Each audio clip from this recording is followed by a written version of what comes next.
fantasía, The Hobbit, de Tolkien, hay una escena donde Bilbo, que es el personaje principal, quizás si no han leído el libro, han visto la película The Hobbit, Bilbo está perdido en las profundidades de una cueva y se encuentra con Gollum, que es la criatura esa fea, misteriosa y peligrosa.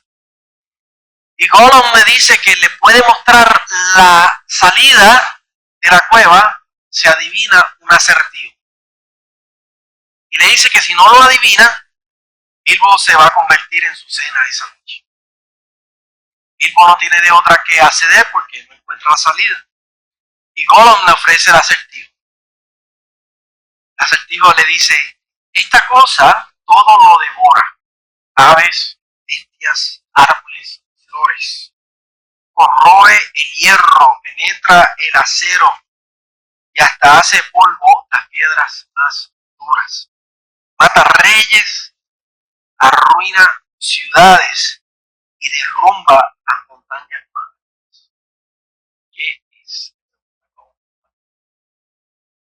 Bilbo no sabe la respuesta y desesperado le dice a Gollum, dame tiempo. Lo único es que la respuesta al acertijo era el tiempo. Y Gollum reconoce que acertó y disgustado lo guía fuera de la cueva. El tiempo es algo, como bien dice el acertijo, es imparable. Nada se le puede interponer al tiempo. El tiempo todo lo devora, el tiempo todo lo alcanza. El Evangelio es como el tiempo. El Evangelio es imparable en su fuerza, en su poder, en su avance, en su efecto en nuestras vidas. Puede romper cualquier pecado, puede traer el más vil pecador a Cristo, puede ofrecernos esperanza en la noche y en el tiempo más difícil de nuestra vida. Jesucristo dijo, toda autoridad me ha sido dada en el cielo y en la tierra, por tanto, vayan y hagan discípulos a todas las naciones. Eso es la idea principal que hemos estado viendo en el libro de los Hechos. El Evangelio avanza. El Evangelio es el poder de Dios para salvar y para avanzar, para cumplir el propósito de Dios. Los apóstoles empezaron este plan del Señor, este propósito de Dios en Jerusalén. El Señor bien le dijo, serán mis testigos en Jerusalén, en Judea, en Samaria y hasta los confines de la tierra. Hemos visto eso. Ellos empezaron en Jerusalén. Los últimos capítulos hemos visto cómo han llegado a Samaria. Ahora estamos viendo cómo están llegando a las afueras de Judea.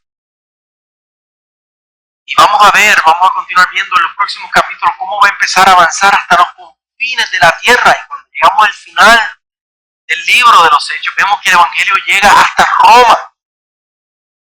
El Evangelio es poderoso. Nada puede detener el Evangelio.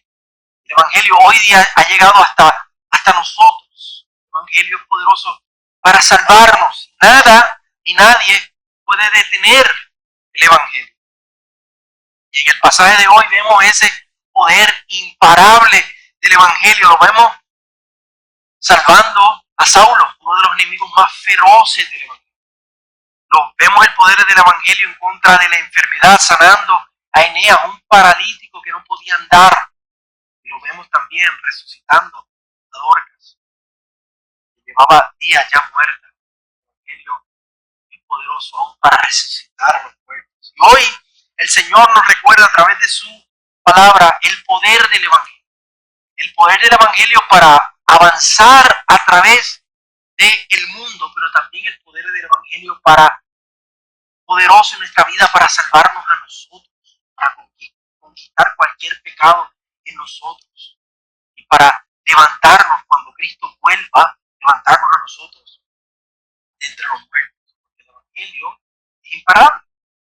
El Evangelio es el poder de Dios. El Señor nos quiere fortalecer con esa verdad que nos da esperanza hoy a nosotros, a vivir para el Señor de todo corazón.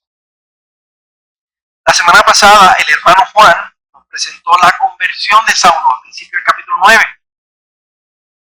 En Hechos se nos presenta a Saulo como uno de los enemigos más feroces de la iglesia, del evangelio. Vimos que él estaba en completo acuerdo cuando apedrearon a Esteban. Y habíamos visto que esa palabra, en completo acuerdo, significaba que él afirmó con toda su mente, con todo su corazón, que apedrearan a Esteban. Él era el que entraba en la casa de los cristianos en Jerusalén para arrancar a padres y a madres de sus hijos para llevarlos encarcelados. Y es por esas acciones de Pablo, como líder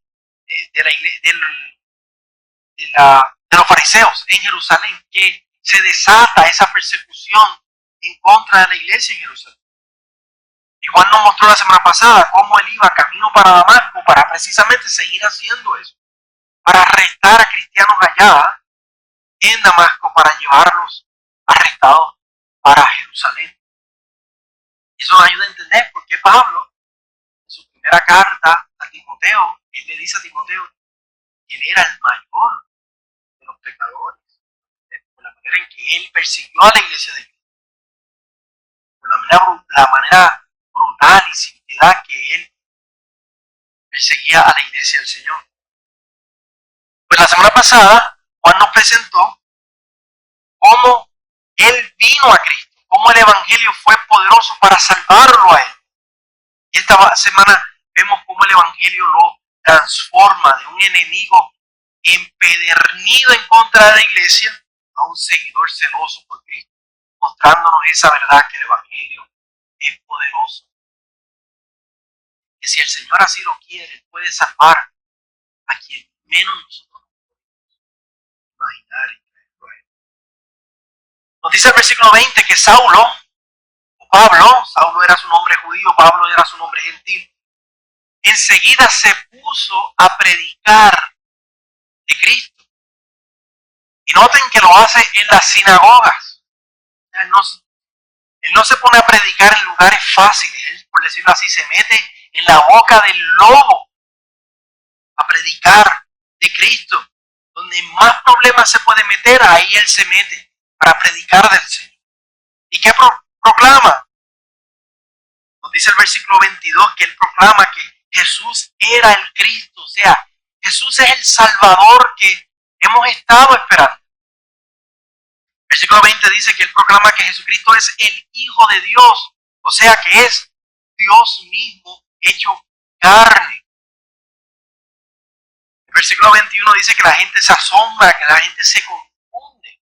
Se preguntan, ¿no es este el que en Jerusalén destruían a los que invocaban ese nombre que él está predicando? Una de las pruebas más contundentes que tenemos hoy día de la resurrección de Cristo, algo, si alguien nos pregunta, ¿por qué yo puedo creer en la resurrección de Cristo? Le podemos decir muchas cosas, pero una de las que le podemos decir es que uno que era un enemigo feroz de la iglesia se convirtió en un seguidor diligente. Esa es una de las pruebas de la resurrección del Señor, porque el Señor se le apareció y le dijo, tú vas a ser un testigo mío. Él se convierte en un seguidor de Cristo tan importante que nos dice el versículo 23, que los judíos en Damasco lo querían matar, hicieron un plan para matarlo. Y el versículo 25 nos dice que tuvieron que ayudarlo a escapar de noche porque estaban velando las puertas de la ciudad, entonces tuvieron que bajarlo en una canasta por una pared de la ciudad.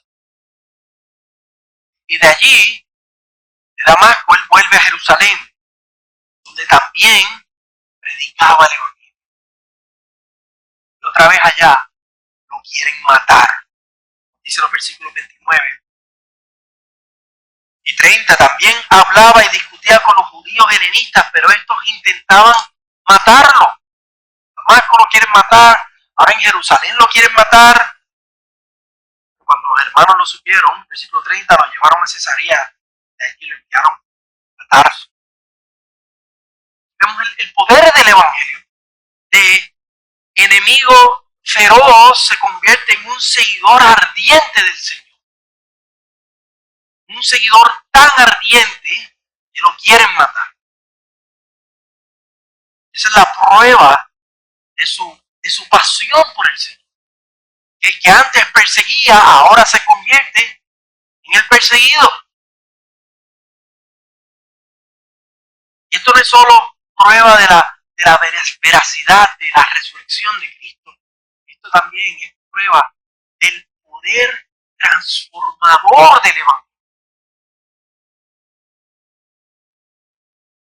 Esto es prueba de que no importa quién tú hayas sido,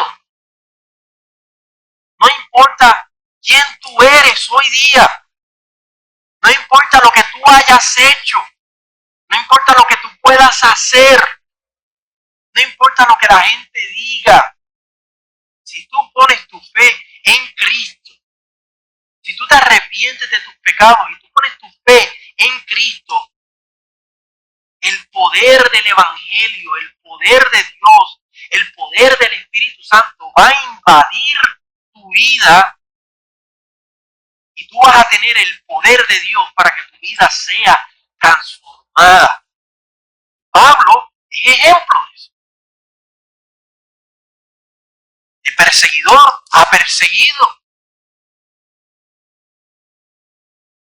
Segunda de Corintios 5:17. De modo que si alguno está en Cristo, nueva criatura es.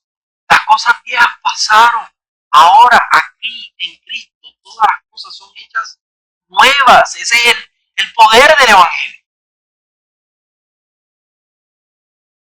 Piense por un momento en lo siguiente. ¿Cuál habrá sido la reacción de Esteban? Esteban, quien Pablo estuvo en total de acuerdo en que lo apedrearan. ¿Cuál habrá sido la reacción de Esteban al encontrarse con Pablo cuando Pablo fue a la presencia del Señor?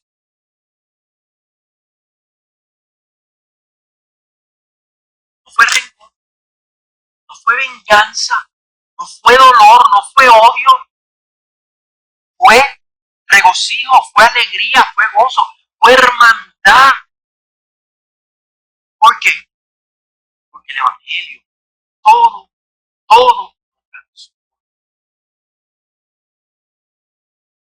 lo transforma. Ya había transformado a Esteban y ahora transformó a Pablo. Y a pesar de lo que había pasado, las cosas viejas pasaron.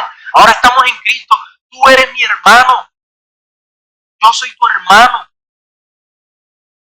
Y ahora todas las cosas son hechas por la sangre de Cristo. Ese es el poder del Evangelio. El Evangelio todo lo transforma. ¿Quién de entre nosotros hoy necesita de ese poder del Señor para hacer? ¿Quién de entre nosotros hoy necesita ser renovado de esta manera por el poder del Espíritu Santo, hermanos, por medio de la fe en Cristo? Agárrese del Señor, ponga su fe en el Señor y sea transformado por el poder de Dios, por el poder del Evangelio, por el poder del Espíritu Santo. Ponga su fe en Cristo y como Saulo, te va a ser convertido en Pablo, te va a ser convertido en una nueva criatura. Entonces, el Evangelio no solo transforma vidas, sino que también sana lo que no tiene. Versículos 32 al 35 cambian el enfoque de Saulo. Lucas, que es el narrador de Hechos, nos cambia el enfoque de Saulo y se empieza a enfocar en Pedro, en el ministerio de Pedro. Y nos dice que Pedro anda por Lida. Esto es un pueblo de la región de Judea. Y aquí vemos el Evangelio está avanzando hacia afuera. Geográficamente, cada vez Lucas nos está mostrando cómo el Evangelio se sigue expandiendo. Ya va por Lida, a las afueras de Judea. Y allí Pedro se encuentra con un hombre que se llama Eneas. Llevaba 8 años postrado en cama paralítico. podía caminar. Él tenía una enfermedad que no tenía cura. Dice el versículo 34. Pedro le dijo, Eneas, Jesucristo te sana, levántate y haz tu cama. Y al instante se levantó. No solo es el hecho de que se le curó la parálisis, sino el hecho de que se levantó y de que andó. Luego de 8 años, sin terapia física alguna, esos músculos ya estaban atrofiados. Ya le había perdido toda fuerza, toda destreza. Pero funcionan instantáneamente. Nada más y nada menos que un real, total milagro. Y hemos visto esto ya varias veces en el libro de los Hechos. Más que un milagro, esto es una señal. Por eso Lucas usa esa palabra, lo llama una señal que apunta a la veracidad de lo que Pablo estaba predicando, de lo que predicó en Damasco y va a Jerusalén a predicar también, que Jesucristo es el Hijo de Dios, que Cristo es el Mesías, que el Evangelio es verdadero. Un llamado a las personas de esa ciudad a poner su fe en Cristo, y por eso nos dice el versículo 35, todos los que vivían en Lida y en Sarón, una ciudad contigua, lo vieron y se convirtieron al Señor. Una señal que les demandaba a ellos a poner su fe en Cristo, porque Cristo es verdadero. Porque esto no puede sino ocurrir por el verdadero poder de Dios. También hemos enfatizado varias veces en Hechos que en este periodo fundacional de la iglesia, estas señales eran necesarias para probar, primero, que Cristo era quien él decía ser, por los milagros de Cristo, tenemos ahí los evangelios, pero segundo, que los apóstoles han sido comisionados por el Señor. Por eso vemos esos milagros ocurrir en el libro de los Hechos. Cristo es quien él dijo ser y los apóstoles fueron comisionados por el Señor para fundar la iglesia, para establecer la iglesia. Para eso significa que Dios hoy ya nos sana. Sí y no. Primero el no. No queriendo decir que como hoy día ya no tenemos esos apóstoles. Nosotros tenemos, la iglesia tiene los 12 apóstoles, incluyendo a Pablo. Ellos fueron los que fundaron la iglesia, ellos fueron los que establecieron el fundamento de la iglesia. Y ya la iglesia fue fundada, ya no tenemos apóstoles hoy día. Y por eso no necesitamos señales hoy que autentiquen los apóstoles. Hoy ya nosotros no tenemos que establecer doctrina, ya el canon está cerrado. Ya eso pasó en el primer siglo, a través de los apóstoles en este periodo fundacional. Ya no hay nada nuevo que el Señor está inspirando, que el Señor está diciendo, por lo cual necesitamos una señal que autentique eso. Ya eso pasó, ya tenemos los apóstoles. Hoy lo que hacemos es apuntar a lo que ellos establecieron, lo que ellos predicaron, lo cual tenemos en la palabra del Señor.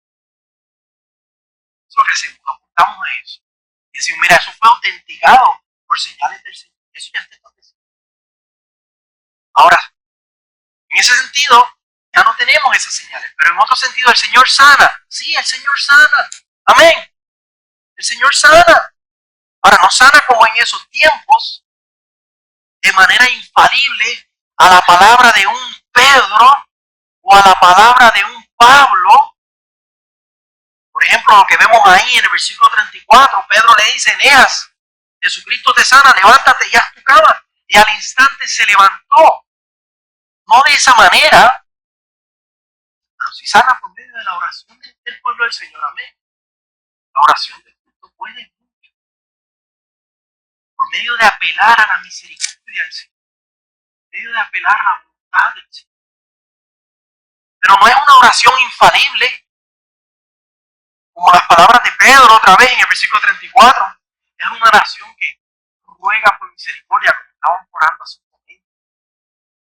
Pero al final, esa oración dice, Señor, no se haga nuestra voluntad, se haga tu voluntad. Y cualquiera sea la respuesta del Señor, sanar o no sanar, todos hemos visto eso. Confiamos en la soberana bondad de Dios que dice que ya sea sanar o no sanar, todas las cosas obran para bien. Confiamos en el Señor y esperamos.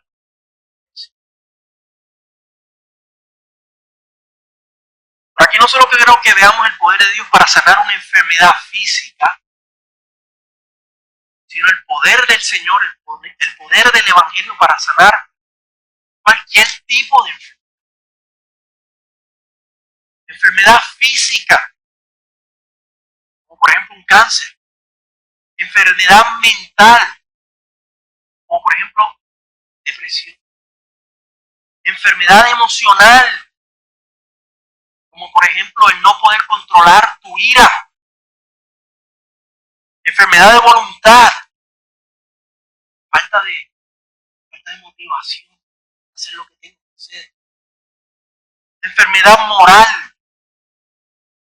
la debilidad de un pecado en particular con el cual sigo luchando y luchando.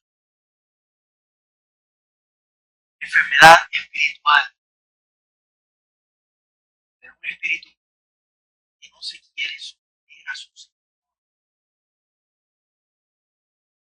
Lo que sea, así como el Señor levantó a Eneas con su poder, nosotros hoy podemos clamar al Señor para que el Señor nos sane y nos levante de cualquier tipo de enfermedad.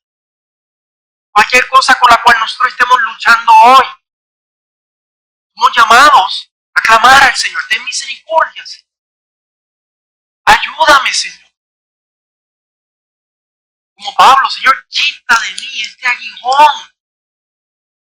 Somos llamados a clamar y a esperar en Él, a creerle a Él, a confiar en Él, a buscar su poder para que transforme nuestras vidas hoy, así como lo hizo en aquel tiempo. Miren el versículo 35. Dice que todos los que vivían en Lida y en Sarón lo vieron y se convirtieron al Señor. ¿Cuántas vidas fueron transformadas, fueron cambiadas, vinieron al Señor? Lo mismo que le pasó a Pablo, a Saulo, pasó en esas vidas, vinieron al Señor. El Evangelio los transformó a ellos y el Evangelio hoy continúa transformando, nos puede transformar a nosotros, nos puede cambiar, nos puede renovar. Somos llamados a agarrarnos al Señor, confiar. ¿Por qué? Porque el Evangelio es poderoso. Así que nosotros insistamos, roguemos, oremos, agarremos del Señor, no soltamos al Señor, no soltemos al Señor. Llamemos y toquemos y busquemos para que ese poder de Dios transforme nuestra vida hoy, cualquiera que sea la enfermedad. Y finalmente el pasaje nos muestra que el Evangelio es poder de Dios para resucitar. Versículo 36 al 43 vemos ese milagro en la vida de esta joven llamada Dorcas. Luego, el pasaje se continúa enfocando en Pedro, en el ministerio de Pedro, pero esta vez se ha movido a Jope. Eso es una ciudad que está al noroeste de Lida, donde él estaba. Y el Evangelio lo vemos otra vez, se sigue moviendo hacia afuera. Eso es lo que Lucas quiere mostrarnos, el Evangelio está avanzando. Nada puede detener el Evangelio. Nos dice que esta joven llamada Dorcas muere, esta joven que era muy piadosa, era muy dada a las buenas obras. Los de Jope van a Lida porque escuchan que Pedro está allí y buscan a Pedro. Pedro llega, ya la joven no muere. Pedro llega, ora, ella resucita de la muerte. Versículo 41 dice, Él le dio la mano y la levantó, y llamando a los santos y a las viudas, la presentó viva. Milagro sobrenatural. Y versículo 42, Lucas vuelve a enfocarse en el resultado del milagro. Esto se supo en todo Jope y muchos creyeron en él. Es el propósito de ese señal, que otros pudieran creer que el mensaje era verdadero, que el mensajero era verdadero, autenticaba.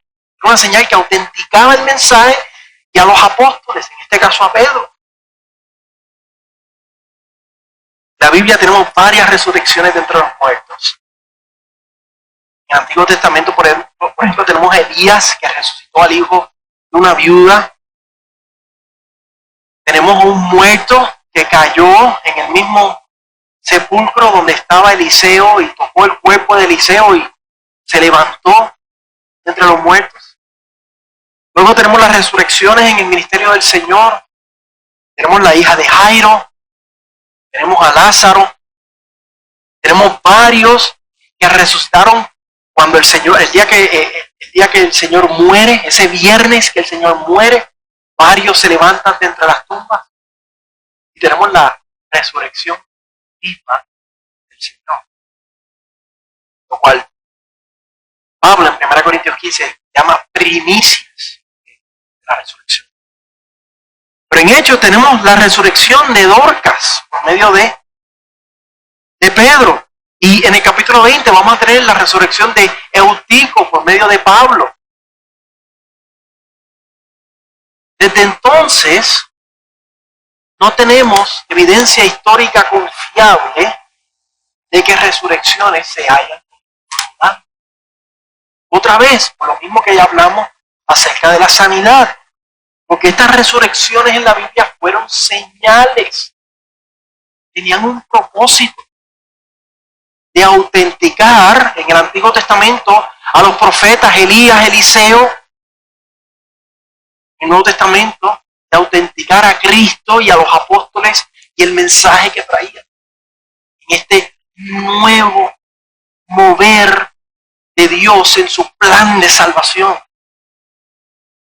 Pero desde entonces no hemos tenido necesidad de eso. Porque ya la iglesia ha sido fundada, el canon ya ha sido cerrado, no tenemos un movimiento nuevo en el plan de salvación de Dios, porque ya Dios ha consumado, cumplido su plan de salvación en Cristo Jesús. Ahora lo que hacemos es proclamarlo. Pero la Biblia sí nos habla de una resurrección. Cuando el Señor vuelva por segunda vez. En la cual nosotros como creyentes, en esa resurrección, nosotros como creyentes somos llamados a poner nuestra esperanza en esa resurrección venidera. Ya como 10 versos aquí para compartir. 2, 3, 3. Juan 5, 28 al 29. Jesús hablando, no se queden asombrados de esto, porque viene la hora en que todos los que están en los sepulcros oirán su voz y saldrán. Los que hicieron lo bueno a resurrección de vida, y los que practicaron lo malo a resurrección de vida. 1 Corintios 15, 21 al 23. Porque ya que la muerte entró por un hombre, hablando del pecado de Adán, también por un hombre vino la resurrección de los muertos. Porque así como en Adán todos mueren, también en Cristo todos serán vivificados. Pero cada uno en su debido orden. Cristo, las primicias, hablando de la resurrección de Cristo, como esa primicia, esa primera prueba de la resurrección venidera.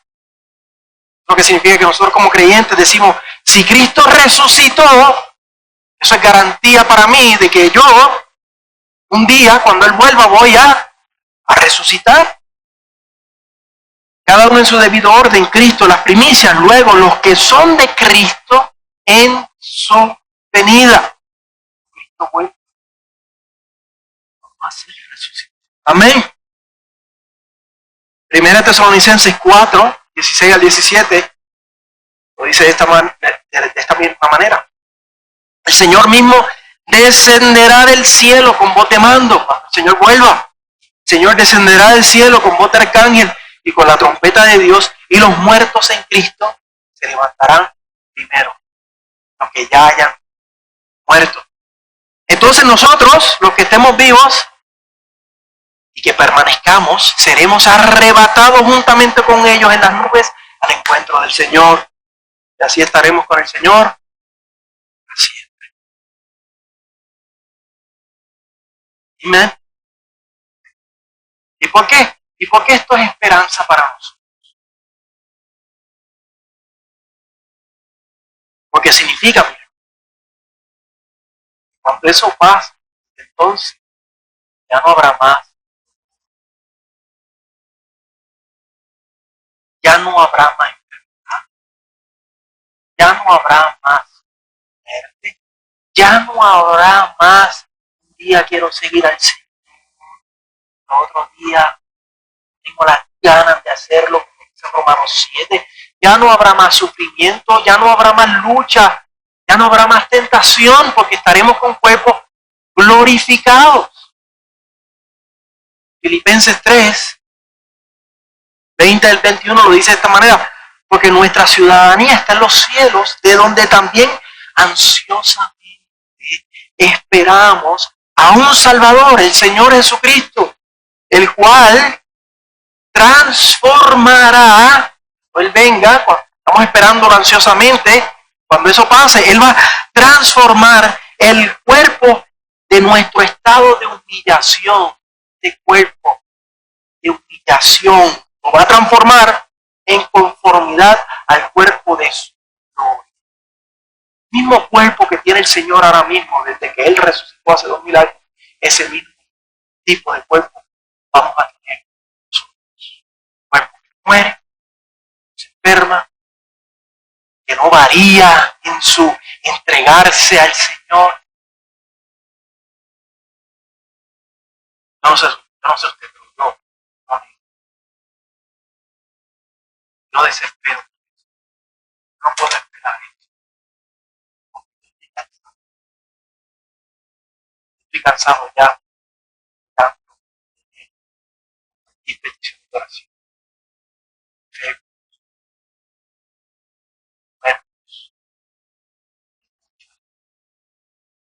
Ya no te cansas.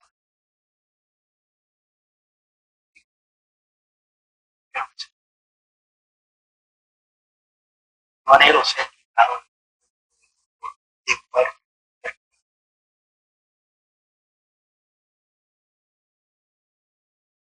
Por eso es que mientras más nosotros sufrimos aquí, mientras más peticiones de oración tenemos que compartir aquí, ese dolor, esa frustración nos hace anhelar nuestra transformación futura, nos hace desesperar por el Señor.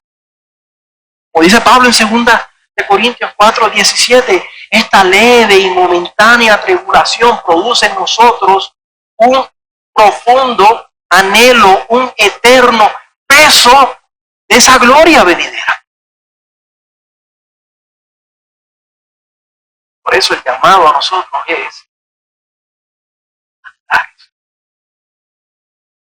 a no poner nuestras esperanzas aquí, donde todo se enferma, donde todo se corrompe, donde todo se pudre, donde todo está manchado por el pecado. No pongamos nuestras esperanzas aquí, iglesia. Fijemos nuestra mirada. Anhelemos esa transformación, anhelemos esa morada eterna, esas delicias a su pie. Y más al ver que el día del Señor se acerca. Cada vez más el día del Señor se acerca. ¿Cuándo es? No sabemos. Pero sí sabemos una cosa: mientras pasa, cada vez que se acaba un día, más se acerca el día del Señor. Y mientras más ese día se acerca, más debemos poner nuestra esperanza, más y más, en el Señor. Desprendernos de este mundo de pecado, de este cuerpo de muerte, y poner nuestra esperanza totalmente, más y más, en el Señor.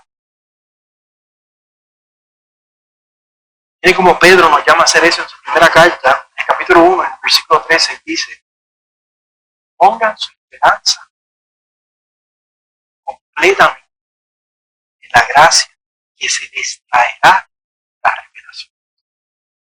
¿Cuál es la palabra clave? Damos esperanza completamente en el Señor. El problema es que a veces tenemos 3/4 de esperanza puestas aquí y 1/4 de esperanza puesta allá. Necesitamos el poder de Dios, necesitamos la santificación del Espíritu Santo para que sea 3/4 allá y 1/4 acá, porque todavía vamos a luchar. Tenemos que poner nuestra esperanza lo más posible, completamente. El Evangelio es poderoso para hacer eso. No tan solo para transformarnos cuando Él vuelva, sino para darnos poder ahora, santificación ahora, transformación ahora, gracia ahora, para desprendernos de este mundo, para desprendernos de nosotros y agarrarnos. El poder del Evangelio es poderoso. El Espíritu Santo es poderoso. El poder de Dios es poderoso para ayudarnos a hacer eso.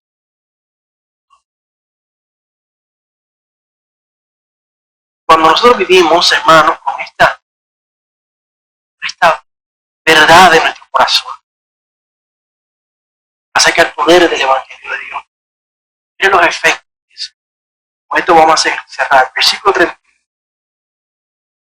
Cuando nosotros tenemos nuestra esperanza puesta en el Señor, cuando nosotros estamos clamando al Señor por su poder para sanarnos nuestras enfermedades aquí ahora, cuando nosotros estamos dependiendo del Señor para transformar a otros. Versículo 31. Entre tanto, esto es lo que pasa en una iglesia que depende del poder. Entre tanto, la iglesia gozaba de paz por toda Judea, Galilea y Samaria, y era edificada, y andando en el temor del Señor, en la fortaleza del Espíritu Santo.